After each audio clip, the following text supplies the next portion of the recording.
Donc là, nous sommes dans le quartier de Mokatane, donc qui est un quartier à l'est du Caire, un quartier assez pauvre. Nous sommes dans l'église Saint-Saman, qui est une église fondée en 1976.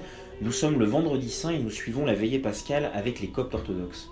Alors, à ce moment-là, le prêtre est en train de prier dans le chœur, nous on ne le voit pas, il est derrière un mur, et puis tout d'un coup on entend un cliquetis de cymbales, les lumières se rallument, et puis des dizaines de prêtres sortent du chœur et entament une procession. Ils tournent une bonne dizaine de fois dans l'église, et là les fidèles, ils sont près de 2000, puisqu'on est dans l'une des plus grandes églises du Proche-Orient, se ruent vers ces prêtres et essayent de toucher les croix que l'on voit. Donc ils touchent les croix, ils touchent les vêtements des prêtres, et le prêtre prend enfin la parole, il remercie le pape François qui va les visiter le 28 et le 29 avril, il remercie le président égyptien Al-Sisi de les protéger en ce jour de Pâques après les terribles attentats à Alexandrie et à Tanta le 9 avril.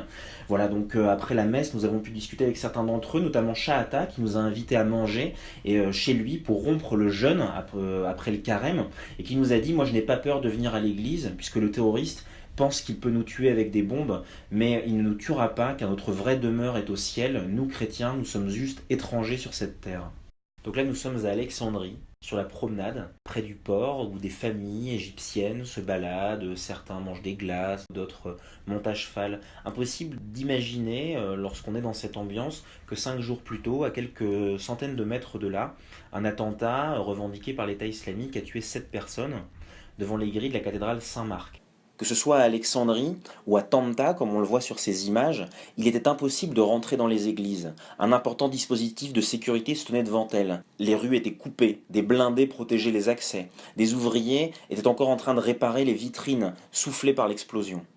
Mais par contre, on a pu quand même suivre la messe et d'autres offices d'ailleurs dans des petites boutiques de chrétiens ailleurs à Alexandrie comme ici, puisque de nombreux commerçants coptes orthodoxes suivaient la messe.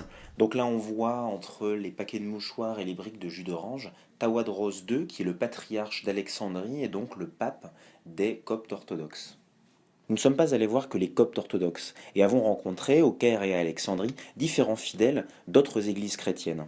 Nous avons notamment rencontré une jeune femme qui s'appelle Sandra, elle a 27 ans, et elle disait venir à l'église, ça a quand même été un challenge pour moi. Il y avait des collègues, notamment musulmans, qui me disaient mais n'y va pas, c'est de la folie. Elle nous disait c'est ce que veulent les terroristes de l'État islamique, que je vienne pas à l'église. Et moi j'ai décidé de combattre cette organisation par la prière. Je continuerai à aller à l'église, année après année, coûte que coûte.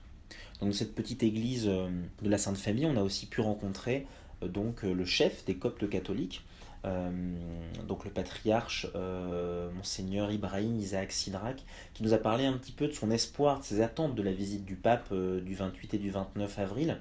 Et il nous a dit sa visite est vraiment très importante pour nous, mais aussi pour les orthodoxes et aussi pour tous les Égyptiens.